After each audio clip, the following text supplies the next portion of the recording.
Chapter 1. Calligraphy, 12 Ducks, and Escaping the Japanese. If you asked me where my story really began, I'd say it started before I was even born. Like all the important moments in life, my story was set in motion long before I ever had a say in it. The year was 1941, and the world was teetering on the edge of chaos.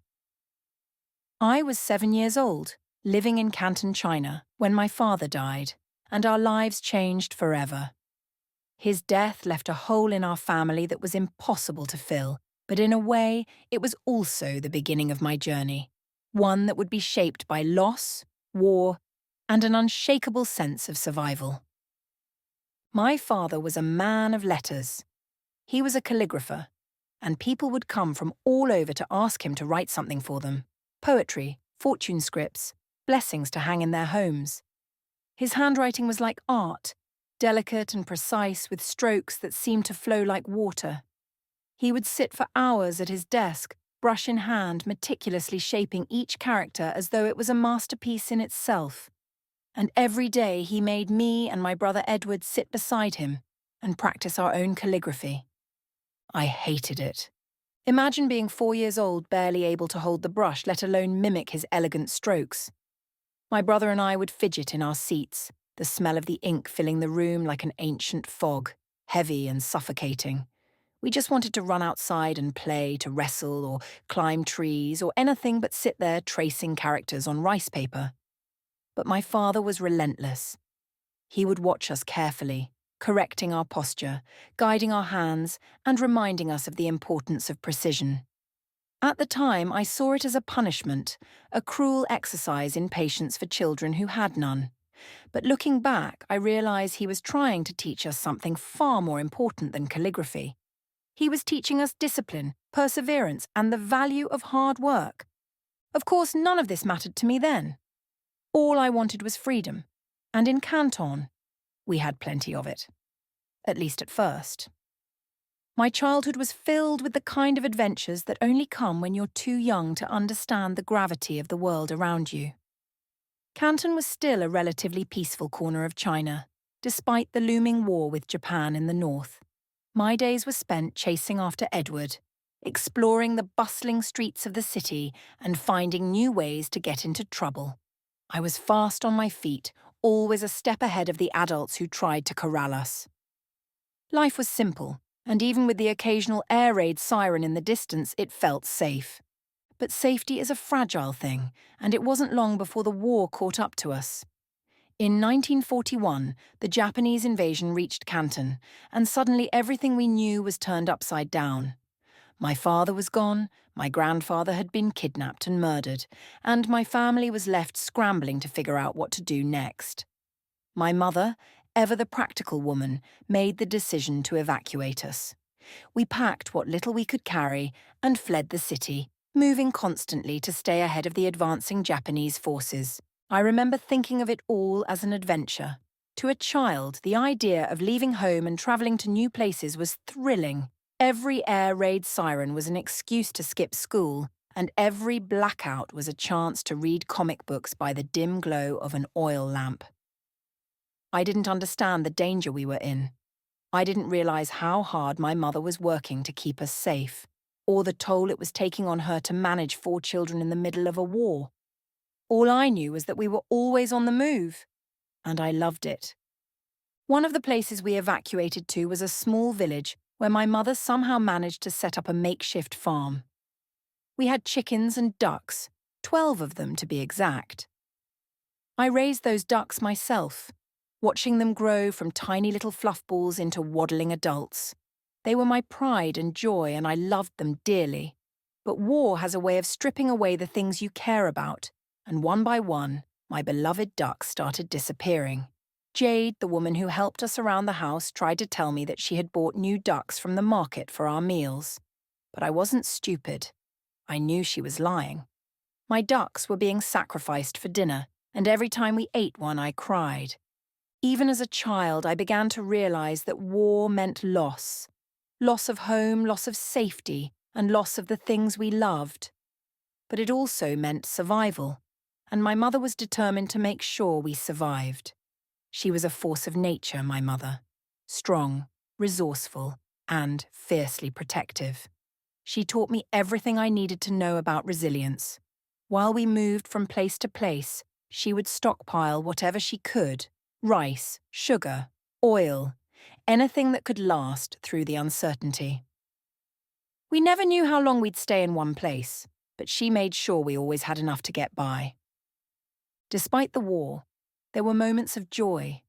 I was still a child, after all, and children have a way of finding happiness even in the darkest of times. I became known in our little community as the girl who could outrun anyone. The neighborhood boys would always want me on their team for our games of cops and robbers because I was the only one brave, or foolish, enough to run through the alleyways where vicious dogs guarded their turf. Those dogs never bit me. They sensed, I think, that I wasn't afraid of them. I took risks, ran faster, and laughed harder because, in those moments, I felt invincible. But the invincibility of childhood is an illusion, and my carefree days soon came to an end. After the war, we returned to Canton, but nothing was the same. The city had been ravaged by conflict, and our home was no longer the safe haven it once was. School became my new focus, though it was more of a chore than a passion. My mother was determined that we would succeed, despite everything we had been through. She carried textbooks for us even during the war, always making sure we kept up with our lessons, no matter how dire the circumstances. I hated school at the time, but now I see that it was her way of giving us a future when the present felt so uncertain. I didn't always excel in my studies, though. One day, I failed a dictation test so badly that my teacher punished me with such force, I fainted. It was the first time I realized something might be wrong with my heart. But at the moment, all I cared about was surviving the punishment. The pain in my chest could have been from the blows or from fear. It was hard to tell. Through it all, my father's presence loomed large in my memory. Even though he was gone, his legacy as a senator in Dr. Sun Yat-sen's nationalist government made us enemies of the new communist regime. If we had been caught, we would have been sent to labor camps. That threat hung over us like a shadow, always there, always waiting. But still we pressed on. The truth is, I was lucky. Despite the war, despite the loss, I had a good childhood. I had a family that loved me, even if they showed it in ways I didn't always understand. I had my mother's strength to guide me and my father's discipline to shape me. And most of all, I had a sense of adventure that kept me moving forward, no matter what challenges came my way. Looking back now, I see that my story didn't begin with me.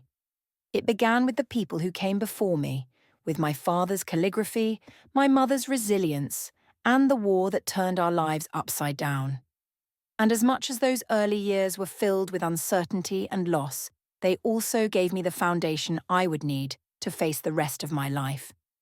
Because if I learned anything from those days in Canton, it's that survival isn't just about staying alive. It's about finding joy in the small moments, even when the world around you is falling apart. It's about raising ducks, running from dogs, and holding on to the people who matter most. And most of all, it's about never giving up, no matter how hard the journey becomes. Chapter 2. The Rise and Fall of the Leung Family, an empire of iron and safes. Before the Leung family's flight to Hong Kong, they had already carved out a notable place in the industrial heart of Guangdong province.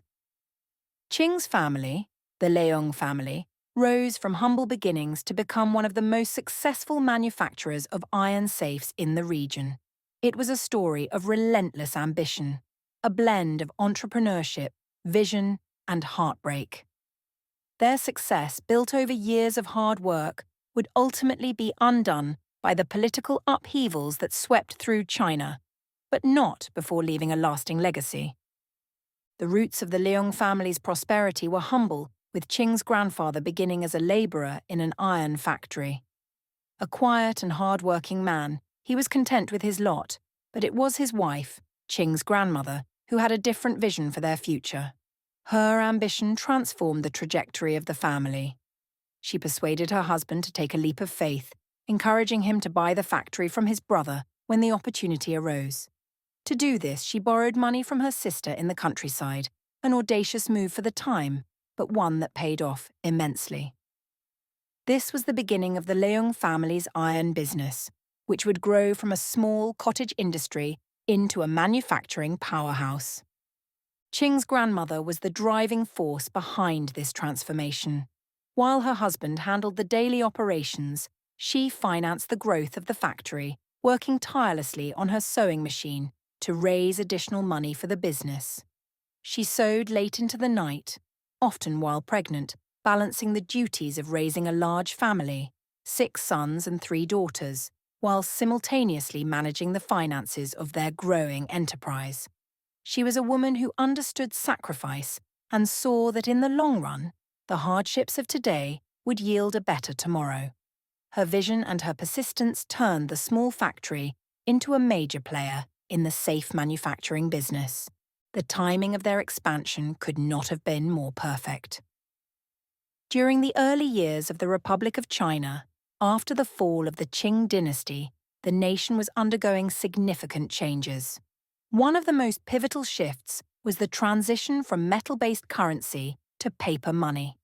This shift created a surge in demand for safes, both fireproof and waterproof, to protect the new fragile paper currency. The Leung safes became a necessity for anyone who needed to safeguard their wealth. From market vendors to wealthy merchants, people lined up to purchase Leung safes. Even the smallest businesses needed protection, and the Leung family was there to meet that need. As the Leung family business expanded, it became a symbol of security and reliability. They were not merely selling safes, they were selling peace of mind. The company's reputation soared after a local newspaper reported on a massive fire that had swept through a lumber yard in Canton. While everything in the yard was reduced to ashes, 2 Leung safes remained intact, standing proudly amidst the devastation. That image, burned ground and untouched safes, cemented their reputation. The headline read, "A safe isn't safe unless it's a Leung safe," and overnight, the family's business exploded with orders. The Leung safes became synonymous with trust and security, a brand that everyone, from the average market vendor to larger enterprises, relied on. The family's fortune grew rapidly, and with it, the Leungs became one of the wealthiest families in the region. They expanded their holdings, purchasing real estate in both Guangdong and Shanghai. Qing's grandfather, a simple worker turned businessman, was a testament to the power of vision and hard work. But the family's wealth and prominence brought new challenges, especially as political tensions began to simmer in China. Tragically, with success came vulnerability. As the family became wealthier, Qing's father, who inherited the business, developed a tragic flaw. He became entangled in extramarital affairs. One of these affairs would prove fatal. A lover, who was involved with dangerous elements, betrayed Qing's father to kidnappers. She provided them with details of the family's routine, telling them when Qing's father would be home for a family dinner. The kidnappers descended on the Leung compound during a quiet evening meal. Surrounded by his children, his wife, and the household staff, Qing's father was singled out. The kidnappers only wanted the boss.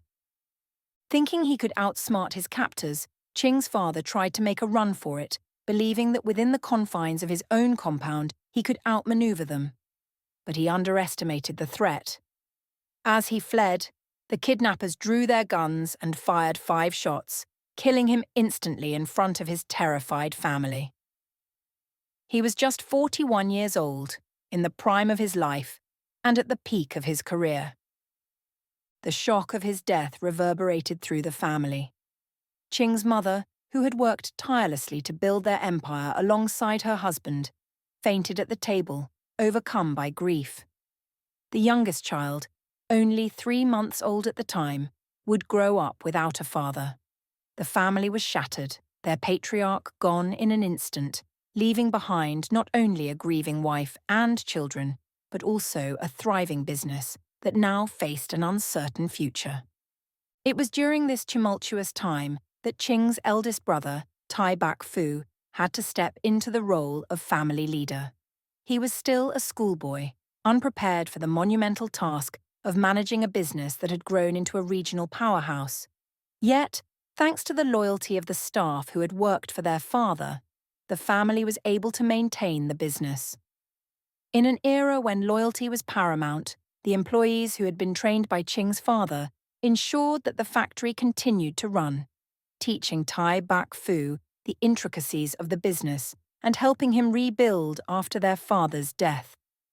But as the Communist Party began to consolidate power in China, the Leung family faced a new, even more dangerous threat. Under the communist regime, the family's wealth and prominence made them targets. The party confiscated their factories and seized their real estate holdings, including properties in Shanghai and Guangdong. What the family had spent decades building was wiped out almost overnight. The Leungs, who had once been one of the wealthiest and most influential families in the region, were now left with only what they could carry in cash and gold. Qing's mother, a woman of incredible foresight and strength, made the difficult decision to send her children to Hong Kong ahead of the communist takeover. She knew that if they stayed, they would face re-education, forced labor, or worse. The communists not only wanted to destroy their wealth, but also to erase their influence and recondition their minds to align with the new regime. Qing's siblings were young, but they too would have been sent to labor camps or forced to work on farms, denied any future in education or business. The escape to Hong Kong was the family's salvation. Although they lost their fortune, they managed to preserve their lives and their dignity. In Hong Kong, under British rule, the Leung family began to rebuild once again, starting over in a foreign land with little more than their knowledge and their resilience. The Leung family's story is one of survival through sheer will and determination. They faced loss and adversity at every turn, from the brutal murder of their patriarch to the seizure of their business by the communists. Yet, they never lost sight of their values: hard work, loyalty, and the importance of family. Though they lost nearly everything in the political upheaval, their story is a testament to the power of resilience. The rise and fall of the Leung family in China is a reflection of the broader changes that swept through the country during the early 20th century. From the fall of the Qing dynasty to the rise of the Republic and the eventual takeover by the communists, their lives were intertwined with the nation's history. They built an empire on iron and safes, but their greatest legacy is not the business they lost. It is the strength they passed down to future generations, the ability to rebuild and endure no matter the circumstances. Chapter 3. Between Faith and Fierce Dogs. Hong Kong Lessons. Arriving in Hong Kong at the age of 9 was like being thrown into an entirely new world. Everything about the city was foreign to me: the rhythm of life, the smell of the air, and the mix of British colonial rule with Chinese tradition. My mother sent me ahead, believing that Hong Kong was the key to my future. She thought this place, with its British schools and Catholic nuns, would prepare me for success in the modern world. The first thing I noticed about Hong Kong was how it never stopped moving. From the crowded markets to the endless procession of trams and buses, it felt like everyone was rushing somewhere important. My little feet struggled to keep up, but I knew I had to adapt quickly. Life in Hong Kong was fast-paced, and as a child thrown into this bustling metropolis, I learned to move just as fast. I picked up the Cantonese slang, learned the British way of doing things, and began to settle into life at Maryknoll Convent School. Now, Maryknoll wasn't just any school. It was a Catholic institution run by nuns, and it had a reputation for shaping young minds and preparing them for big things. It was here that I encountered Sister Damien and the other nuns, who would later become important figures in my life. At first, I didn't pay much attention to religion. I wasn't Catholic when I arrived, and faith wasn't something I gave much thought to at that age. But something about the way these women lived, their discipline, their kindness, began to tug at me. Life at Maryknoll was a balancing act. On one hand, I was learning English and mastering the art of moving between cultures. On the other, I was grappling with a growing curiosity about the faith that surrounded me. The nuns talked about love, sacrifice, and service, but these weren't just words to them. They lived it every day. Their faith was woven into everything they did. And soon I began to wonder if there was something more to all this than just going to school and learning to be successful. I started asking questions, lots of them. The nuns were patient with me, answering my endless inquiries about God, Jesus, and the church. Before long, I found myself drawn to their world. I wanted to know more. I wanted to be part of it. By the time I was 14 or 15, my desire to join the church had grown so strong that I asked to be baptized multiple times. The first time they refused, but I didn't give up. I kept asking until finally one day, I was welcomed into the Catholic faith.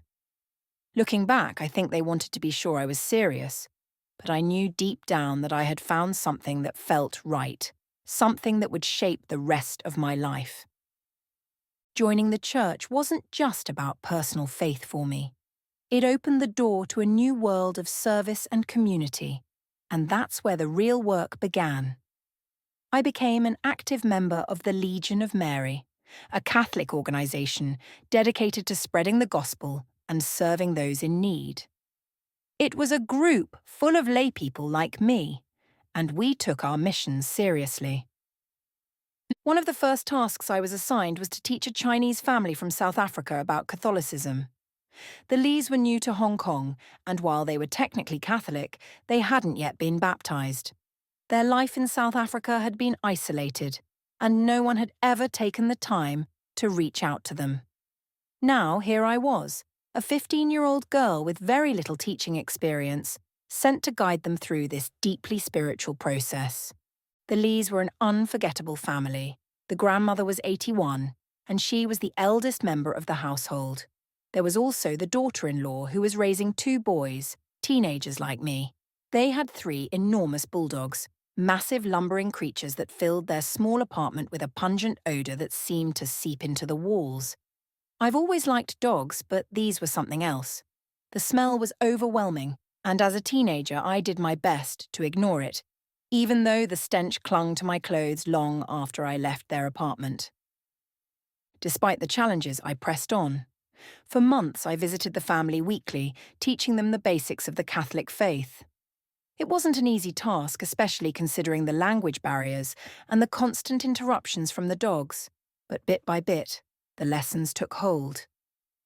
I'd sit there, explaining the mysteries of the gospel to this elderly woman and her family, while the dogs circled the room, filling the air with their presence.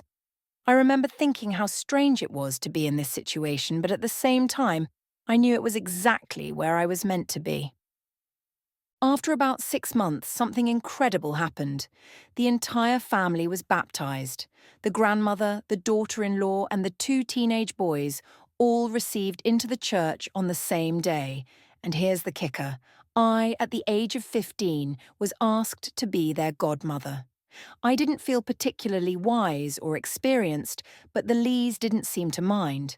To them, I was the person who had guided them through this transformation, and that was enough. I can still remember the day of their baptism.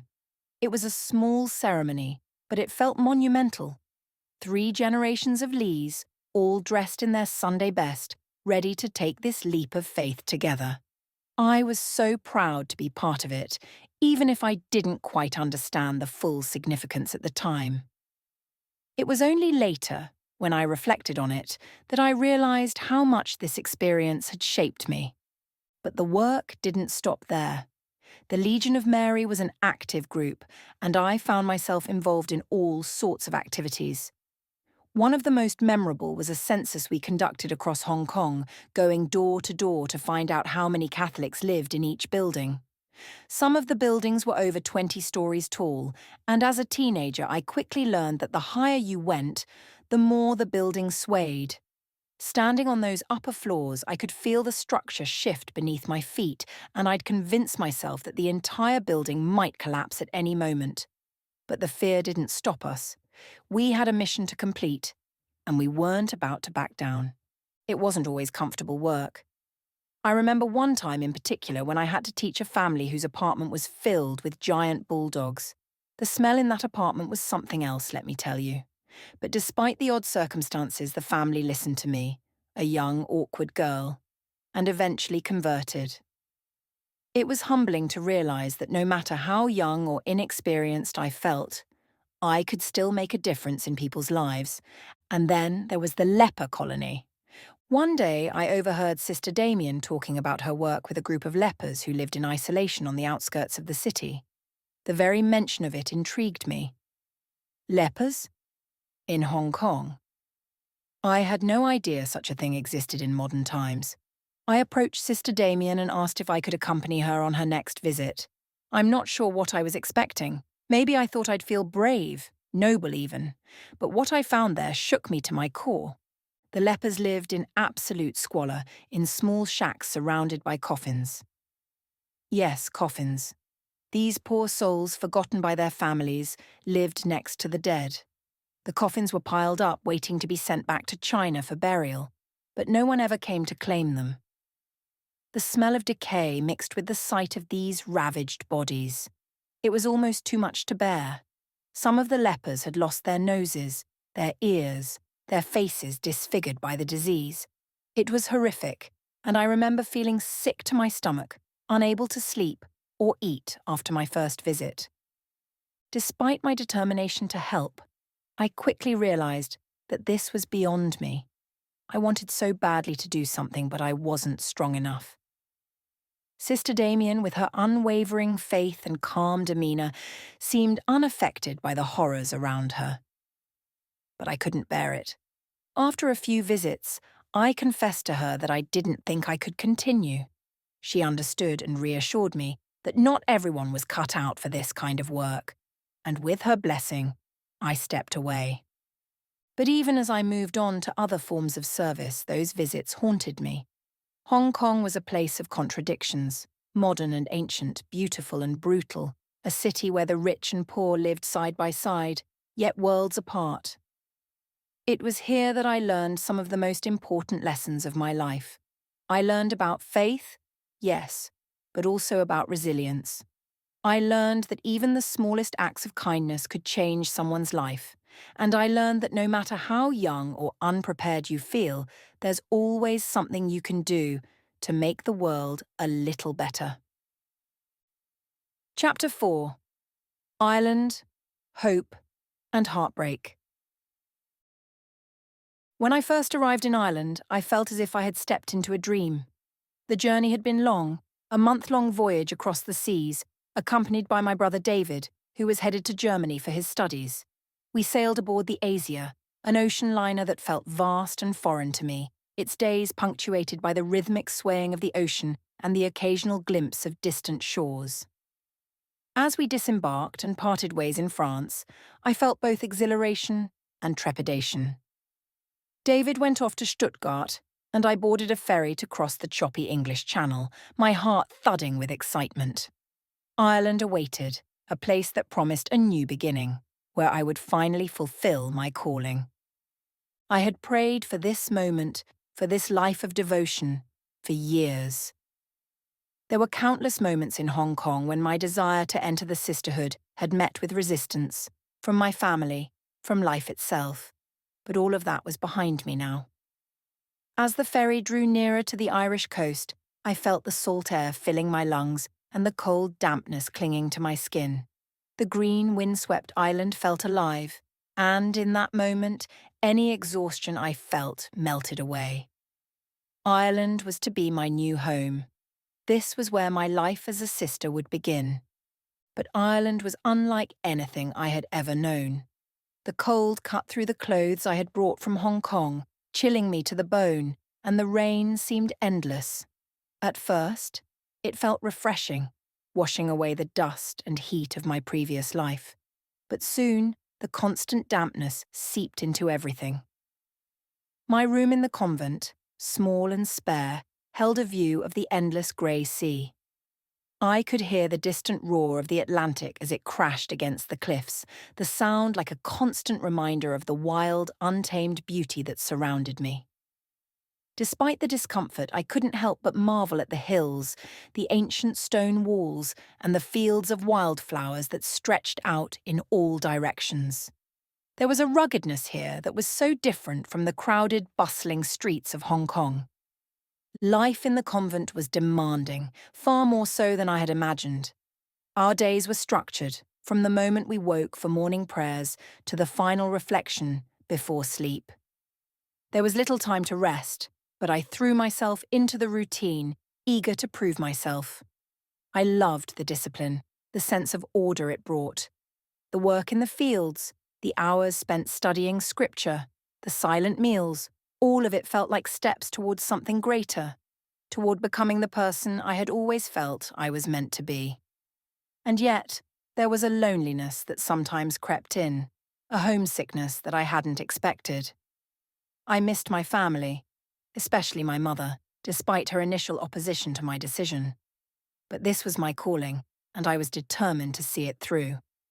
The other novices were a source of joy and comfort. We came from all over the world, young women who had each felt that pull, that same desire to dedicate their lives to God. Together we shared our struggles, our triumphs, and our doubts. I grew close to a few of them, particularly a novice from Korea, who had already completed medical school before joining the convent. She was older and wiser, and we spent many evenings talking about our lives before Ireland, about our hopes for the future. The Irish sisters were kind but strict, and I respected them deeply, especially Mother Mary Peter. She had a grace about her, a quiet strength that I admired. I wanted to be like her, to embody that same sense of peace and purpose. As the months passed, however, I began to feel a growing sense of unease. At first, it was just a whisper, a faint doubt that lingered at the edges of my mind. Despite my dedication and my love for the routine of convent life, I sensed that something was not right. There were moments when I caught the other sisters exchanging glances or heard hushed conversations that ceased the moment I entered the room. I tried to ignore it, convincing myself that it was just nerves, that every novice went through these moments of uncertainty, but the feeling persisted, and it grew harder to ignore. One winter's evening, everything came crashing down. Mother Mary Peter called me into her office, her face grave. I had never seen her look so serious, and my heart began to pound. She spoke softly but directly, telling me that after much consideration, the order had decided I was not a fit for this life. It wasn't a matter of faith or dedication, she explained, but something more intangible. My independence, the way I approached tasks, my natural leadership. These traits, she said, were not suited to the cloistered life. As she spoke, I felt the ground shift beneath me. This was my calling, wasn't it? How could they say I didn't belong? I pleaded with her, asking if there was anything I could do, any way to prove myself. But the decision had been made. In 2 weeks, I would be leaving Ireland. Those final days were a blur of disbelief and sorrow. I had loved this place, the quiet rhythm of life at the convent, the peace I had found in the stillness of the Irish countryside, the sense of purpose that had filled my heart. Leaving Ireland felt like a betrayal, as though the dream I had held on to for so long was being ripped away from me. I cried in private, not wanting the other novices to see my pain, though they were kind and supportive, but I could sense their relief too, that it wasn't them being sent away. On the day of my departure, I packed my few belongings in silence. The sisters were gracious, and Mother Mary Peter walked me to the door, her hand resting gently on my shoulder. She told me that God's plans for me were still unfolding, even if this was not the path I had envisioned. Her words were meant to comfort, but they only deepened my sadness. I had come to Ireland believing that this was where I would find my purpose. And now, as I walked out of the convent for the last time, it felt as though that purpose had slipped through my fingers. From Ireland, I travelled to London, where I was to catch a ship back to Hong Kong. The journey was long, and my thoughts were heavy. I had never felt so alone. David was already in Germany, and the miles stretched out ahead of me, a constant reminder of the distance between the life I had hoped to build and the uncertain future that now awaited me. When I arrived in London, I faced yet another challenge. At the airport, the authorities asked for my cholera vaccination papers, which I didn't have. The sisters in Ireland had assured me that I wouldn't need them, but the British authorities disagreed. Without the papers, I was grounded, stuck in a foreign city with no place to stay and little money. Panic set in, but then, as if by some divine intervention, Mother Dolorosa, who had accompanied me to London, made a call to a nearby Columban father's house. They offered us rooms for the night, an unexpected act of kindness that felt like a small miracle. We stayed in London for 3 days while I waited for my cholera shot to take effect. During that time, we explored the city, visiting the Tower of London, walking through the parks, and marvelling at the sights I had only ever read about. It was a strange interlude, filled with moments of joy and sadness. I knew that when I left London, I would be returning to a world that no longer felt familiar. The future, which had once seemed so clear, was now a vast unknown. When the day finally came for me to board the ship back to Hong Kong, I felt a sense of quiet resignation. My time in Ireland had not turned out the way I had hoped, but as the ship pulled away from the dock, I realised that this wasn't the end of my journey. It was just the beginning of a new chapter, one that I would have to face with the same resilience that had carried me through so much already. Ireland had broken my heart, but it had also shown me that sometimes the paths we are meant to walk are not the ones we expect. Though I didn't know what lay ahead, I knew that I would face it with faith and courage. Chapter 5. Rebuilding in Hong Kong. Returning to Hong Kong after Ireland was like stepping into a familiar yet distant world. As the plane touched down, I was overwhelmed with emotions: excitement, fear, and an undeniable sense of loss. The life I had imagined, one filled with the quiet dedication of a religious sister, had evaporated. The convent had sent me away, deciding that I wasn't suited for the life I had devoted years to preparing for. I couldn't help but feel that I was stepping into a future I had not chosen, a life without the clear direction I had once believed so strongly in. When I stepped off the plane, my heart sank. The heat and humidity of Hong Kong wrapped around me like a thick blanket, a stark contrast to the cool, windswept shores of Ireland. And while it should have felt like a homecoming, it didn't. I had left as a young woman full of hope and faith, ready to devote my life to God. Now I was returning with those dreams shattered, dressed not in the religious habit of a sister, but in civilian clothes, unsure of what awaited me. My mother was waiting for me at the airport, her face lighting up with joy the moment she saw me.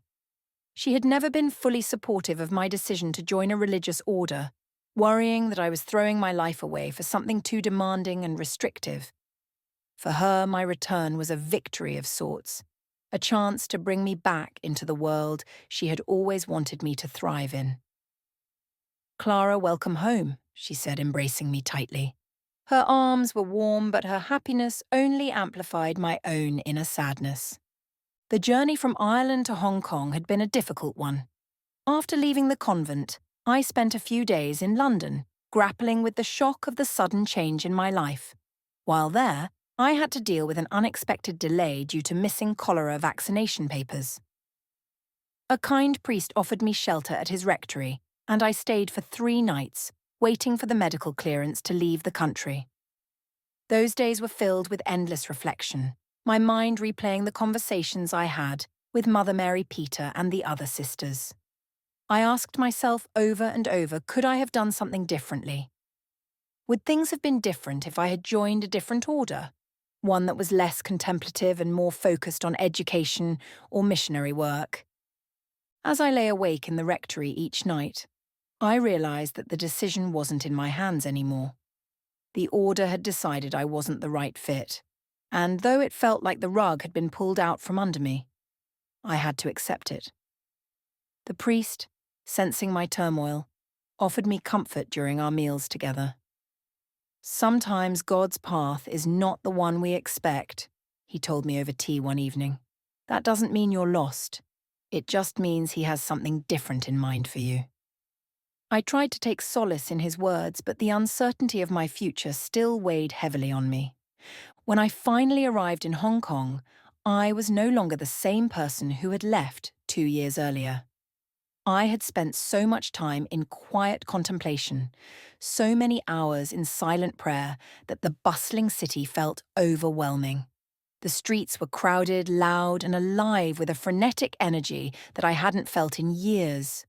I had been living in a kind of bubble, cut off from the world, and now that bubble had burst.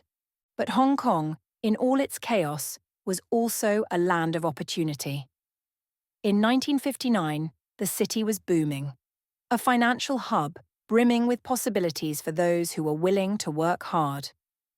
The contrast between the world I had just left and the one I had returned to couldn't have been starker. My mother, ever the pragmatist, was quick to point out the silver lining. "Clara, you're back at the perfect time," she said during one of our first dinners together after my return. "Hong Kong is full of opportunities. There are jobs, businesses, and a future here for you." But as much as she believed that, I wasn't so sure. My heart still ached from the disappointment of being sent away from the convent. It wasn't just the loss of the life I had envisioned. It was the loss of a sense of purpose. I had spent years believing that I was meant to serve God as a sister, that my path was one of faith and devotion. Now I wasn't sure what I was meant to do. Still, I knew I couldn't wallow in self-pity. The first thing I needed to do was find a job. At 25, I couldn't rely on my mother to support me. She was a hard-working high school teacher who was on the verge of becoming a principal, but I knew she had her own financial burdens. I also needed to rebuild my wardrobe. I had left Hong Kong with a small suitcase filled mostly with simple clothes suitable for convent life. Now I needed professional attire for job interviews, something I hadn't thought about in years. Fortunately, my aunt Yipo stepped in to help. She had always been a fashion icon in our family, with closets full of elegant dresses and suits from her many appearances at social events and government banquets. "You can borrow some of my outfits," she offered one afternoon when I visited her. "You need to look the part if you want to find a good job." I was grateful for her generosity. With her cocktail dresses and formal suits, I felt more confident heading into interviews, even though they weren't mine. I found my first job through a family connection. James McGee, an American from Seattle, had just arrived in Hong Kong to establish a new oil distribution company in partnership with Japanese investors. The company, Unima, was a small startup, but they had big ambitions to compete with giants like Shell and Standard Oil. I was hired as the company's first employee, a general assistant to help set up the office and manage day-to-day operations. It was a far cry from the quiet life of contemplation I had imagined for myself, but it gave me something to focus on. The work was intense, often overwhelming. As the first employee, I was responsible for everything: organising meetings, hiring new staff, overseeing office renovations, and even liaising with government officials. The long hours and high stakes were exhausting, but there was something gratifying about the challenge. I threw myself into the work, using it as a way to distract myself from the disappointment of Ireland. But no matter how busy I was, there were always moments when the sadness crept back in. At times, I couldn't help but wonder if this was what God had intended for me. I had believed so strongly in my calling to religious life, and now here I was, working in the oil business. Was this really what my life was supposed to be? I struggled with these questions, trying to reconcile my faith with the corporate world I now found myself in. My time in the convent had taught me to turn work into prayer, to offer up my actions as a form of devotion. I tried to apply that lesson to my new life, but it wasn't easy. the world of business felt so far removed from the spiritual life I had once known. Despite the challenges, I began to find my footing. Hong Kong, with all its contradictions and complexities, started to feel more like home again.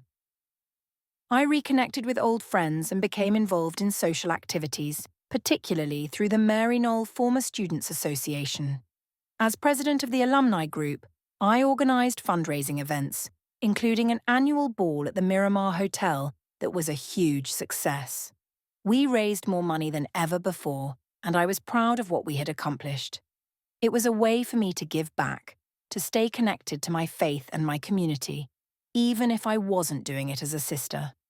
But as my professional life flourished, I couldn't ignore the growing pressure from my family to think about marriage. My aunt, always eager to play matchmaker, began introducing me to potential suitors. There was the French vice-consul, Monsieur Castel, who took me on long walks around the peak, and the Chinese gentleman who met me for dim sum, arranged by my uncle. They were all kind, respectable men, but none of them captured my heart. I was still adjusting to the idea of marriage, still mourning the life I thought I would have. The years that followed were a time of transition. I moved from Unima to other jobs, each one offering new challenges and new lessons. But through it all, I kept searching for a deeper sense of purpose, something that would align with the faith I still held so close to my heart. Ireland had changed me in ways I couldn't fully explain, and though I had left the convent, I hadn't left behind the spiritual longing that had brought me there in the first place. Hong Kong was a city of contradictions, modern and ancient, business-driven and deeply spiritual, and it was in this complexity that I slowly began to rebuild my life. It wasn't the life I had imagined, but it was mine, and I was determined to make the most of it. Chapter 6. A Return to the World. Stepping off the plane in Hong Kong was both surreal and disorienting. I had spent 2 years in Dublin, deeply immersed in spiritual life, preparing for a path I thought was my destiny. Every step of that journey had been with the intention of returning to Hong Kong, not as Clara Leung, but as Sister Pacelli, a name I had chosen to represent peace. Yet, here I was, back in Hong Kong without a habit, a mission, or the identity I had so painstakingly cultivated. Instead, I was just Clara Leung, carrying with me the weight of unfulfilled dreams, meeting transcript. The experience of being told by Mother Mary Peter that religious life was not meant for me still haunted me. It felt like being halfway through West Point, only to be told I wasn't destined to graduate. Dublin had been a world apart. Most of my days spent in silence, reflecting, praying, and building what I believed was a spiritual foundation for a lifetime of service. Now I was being thrust back into a world that I hadn't been part of for years, and it was overwhelming. Meeting transcript. Reconciling with my mother. As the plane landed, I wrestled with the emotions flooding my heart. I had expected to return triumphant, wearing the veil of a novice, carrying the pride of a mission fulfilled. But the reality was different. My mother, however, was ecstatic to have me back. Her deep-seated mistrust of religious orders meant that my return was not just a relief. It was a victory for her. She had always feared I would lose myself in the church, convinced that religious orders could manipulate young women into giving up their lives and futures. Now that I was back, she welcomed me with open arms, her joy palpable, though it stood in contrast to the sadness I was working so hard to suppress. Meeting transcript. For my part, I tried to hide my disappointment, knowing that indulging in sorrow would only make the situation worse. I told myself that rebellion or regret would accomplish nothing, that I needed to focus on moving forward. Yet I couldn't help but feel a profound sense of loss, like a door had closed on a life I was meant to live, leaving me to figure out what came next without a map. Rebuilding my life from scratch. I had to start over from nothing. With no clothes suited for a professional life, I leaned on family to help me get back on my feet. My aunt, ever stylish and generous, gave me an array of suits and cocktail dresses, many of which had been worn to events at the governor's house. Each outfit became part of my new armor, helping me build the confidence I needed to re-enter society. A trip to the hairdresser completed the transformation, and I began to feel, at least outwardly, like someone who could tackle the challenges ahead. Meeting transcript. The first major challenge was finding a job. Fate smiled on me when I landed a role at Unima, a petroleum venture started by Union Oil and Marathon Oil. The company was in its infancy, and I became the first employee in the Hong Kong office. My role was multifaceted. I managed everything from office setup and hiring to liaising with both American and Japanese partners. Every day felt like a whirlwind. I was 25 years old, running an entire office, making decisions far beyond my experience, and working long hours with little respite. Meeting transcript. Though exhausting, the work gave me a new sense of purpose. I had left the convent feeling lost, but at Unima I found that the skills I had developed, discipline, organization, and resilience, could serve me well in the business world. I thrived under pressure, but I also knew that such a relentless pace was unsustainable in the long run. After a year, I made the difficult decision to leave Unima for a more stable role at a British firm, one that allowed me time to focus on other aspects of my life. Meeting transcript. Finding my place in the Hong Kong social scene. With work now more manageable, I began to explore the social scene in Hong Kong. My aunts and uncles eagerly took on the role of matchmakers, setting me up with eligible young men over dim sum and yam cha.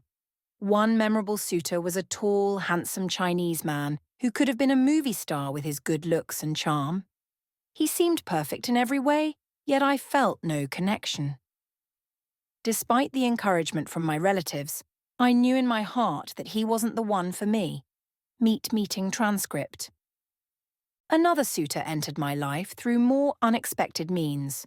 While taking French classes at the Alliance Française, I met Monsieur Castel, a vice-consul at the French consulate.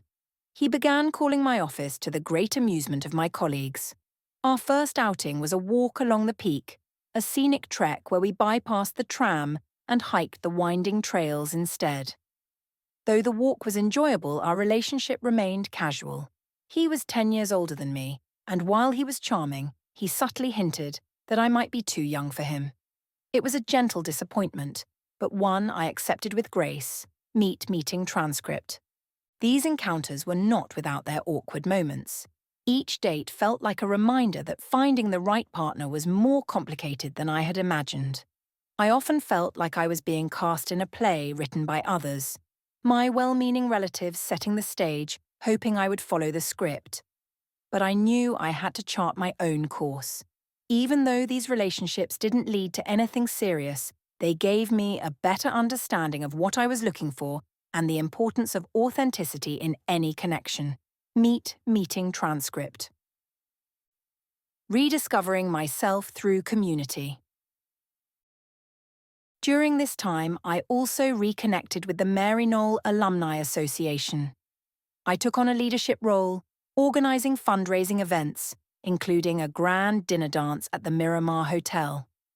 The event was so popular that we oversold tickets, forcing the hotel to add extra tables at the expense of the dance floor. The highlight of the evening was the presence of Sir Michael Hogan, the Chief Justice of Hong Kong, and his wife, Lady Patricia Hogan. Their attendance lent the event an air of prestige, and I couldn't help but feel a sense of accomplishment seeing it all come together so beautifully. Meeting transcript. The Mary Knoll community became a lifeline for me, offering a sense of belonging that I had missed since leaving Dublin. Through these events, I found joy not just in socialising, but in contributing to something meaningful. I even organised retreats for alumni members, creating opportunities for reflection and renewal. It was through these experiences that I began to realise that I didn't need to take religious vows to live a life of purpose. Service, kindness, and community could be just as fulfilling. Meeting transcript. Embracing life's unexpected turns. Looking back, I see those years as a time of profound growth. The rejection from the convent had felt like the end of the world, but it turned out to be the beginning of a new chapter, one filled with as much purpose and meaning as I could have hoped for. I learned that life rarely follows the path we expect, but that doesn't mean it's any less worthwhile.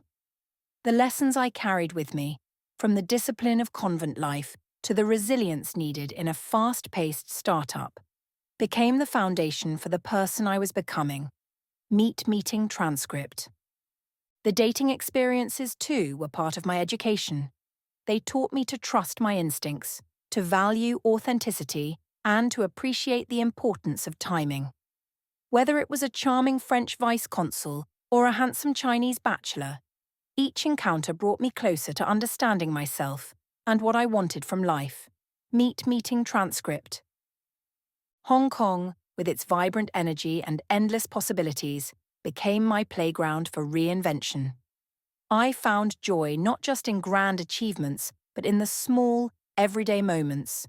Whether organising a charity ball, sharing yam cha with family, or taking a walk along the peak with a new friend. Life's detours had taken me far from where I thought I would be, but in many ways, they had led me exactly where I needed to go. And so I embraced the journey, knowing that each twist and turn was shaping me into the person I was meant to be. I wasn't Sister Pacelli, but I was Clara Leung, a woman capable of navigating life's complexities with grace, humour, and resilience. And in the end, that was more than enough. Chapter 7. Clara meets Clara Leung. My relationship with Clara Leung began as an unassuming encounter, orchestrated by my aunt and her high school friend. At the time, these arranged introductions were part of the routine for a young woman like me, social rituals that came with the hope of finding a suitable match. I treated them as obligations, thinking they wouldn't lead to anything meaningful. Looking back now, I see how naive I was to underestimate the power of those quiet, deliberate connections. What started as an ordinary meeting at a dim sum table slowly grew into something far more significant. Meeting transcript. The first meeting. Our first encounter took place at the Mandarin Hotel, where my aunt, her friend, and my mother had arranged for Ching and me to meet over dim sum. He wasn't alone. His high school buddy, the son of my aunt's friend, joined us, adding to the air of casual formality. It was not a romantic meeting by any stretch. We sat across a large round table with polite but distant conversations floating across it. The setting, though elegant, felt more like a negotiation than a date. I remember exchanging glances with Ching, wondering what he thought of the whole setup. Meeting transcript. During that meal, Ching asked me where I worked. When I mentioned that I was at Alcan, the aluminum company of Canada, I didn't expect him to recognize it. To my surprise, he responded, "I applied to Alcan when I was in Montreal, but they didn't have a vacancy." His honesty struck me. He wasn't boasting about his qualifications or making himself seem more impressive. He was simply sharing a fact, even though it highlighted a personal rejection. That small exchange stayed with me. There was a refreshing sincerity about him that was rare to find. Meeting transcript. A persistent gentleman. The meeting ended without much excitement, and I didn't think much of it. However, Ching surprised me by calling soon after. Instead of asking if I was available the following weekend, he stated, "I'll see you next Saturday." His confidence caught me off guard. Most people would have politely asked, leaving room for excuses, but not Ching. I was unprepared for his straightforwardness. When I mentioned it to my mother, she laughed. "It's only tea," she said. "You'll still have the rest of the day to yourself." And with that, I agreed to meet him again. Meeting transcript. The following weekend, we went to the Winter Garden, a Shanghai restaurant in Kowloon, again accompanied by our original group. The dinner was similar to our first encounter, polite, measured, and not particularly intimate. We sat across from each other once more, with our conversations blending into the broader group's chatter. Yet, there was something different about Ching this time. His steady demeanour and quiet humour intrigued me. While I wasn't swept off my feet, I felt a growing sense of ease in his presence. Meeting transcript. After dinner, my aunt gently insisted that Ching and I exchange phone numbers. It was a moment of quiet amusement. What could I say? I couldn't very well refuse in front of everyone. We exchanged numbers, and though I didn't realise it at the time, that small act marked the beginning of something much bigger. In the weeks that followed, Ching's persistence became more apparent. He would call my house, and if I wasn't home, my brother Edward would take messages for me, urging me to call Ching back. "You don't want him thinking I didn't give you the message," Edward teased. Reluctantly, I would return Ching's calls, curious about what kept him so interested. Meeting transcript. A drive into the new territories. One weekend, Ching invited me on a trip to the new territories. It was a bold invitation, and when he asked if he could drive my beloved Buick, I hesitated. I loved that car. It was my pride and joy.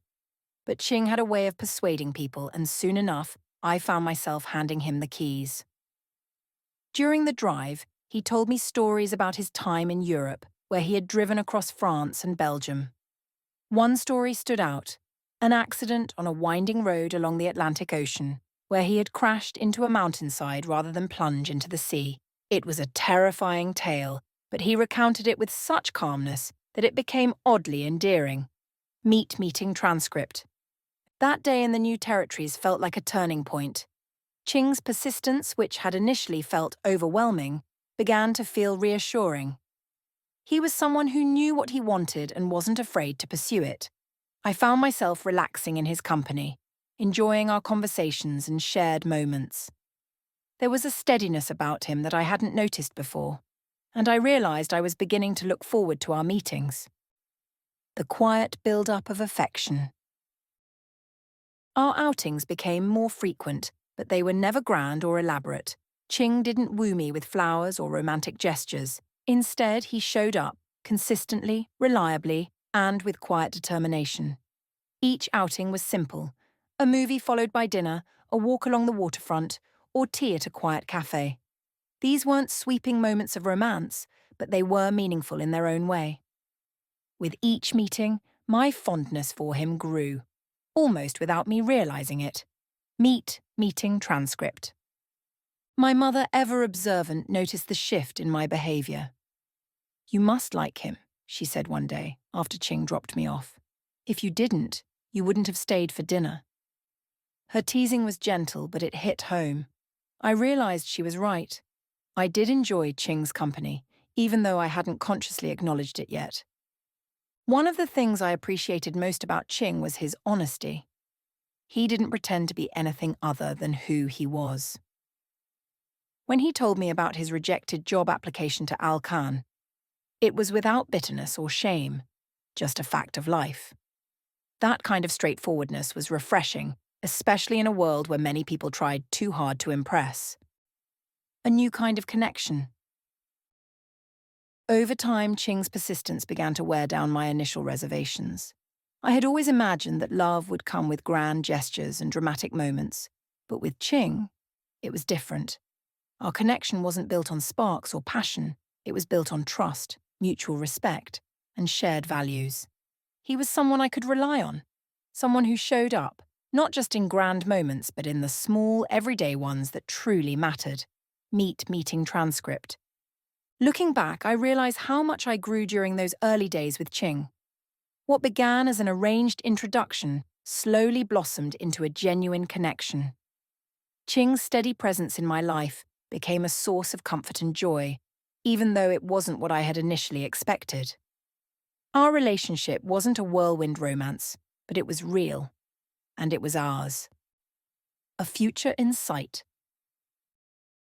As the months passed, Ching and I continued to grow closer. He didn't ask if I wanted to see him again. He simply stated, "I'll see you next Saturday." It was a small thing, but it spoke volumes about who he was. A man who knew what he wanted and wasn't afraid to pursue it. And slowly but surely, I found myself wanting the same thing. Meeting transcript. It was during one of our quieter moments together that I realized just how much Ching meant to me. There was no grand declaration of love, no dramatic turning point, just the quiet realization that this was someone I could build a life with. It was a revelation as gentle and persistent as Ching himself. And so, what began as a reluctant meeting over dim sum grew into something far more profound. Ching became not just a companion but a partner, someone who understood me, challenged me, and stood by me through life's ups and downs. And as our relationship deepened, I realized that sometimes the most meaningful connections are the ones you never see coming.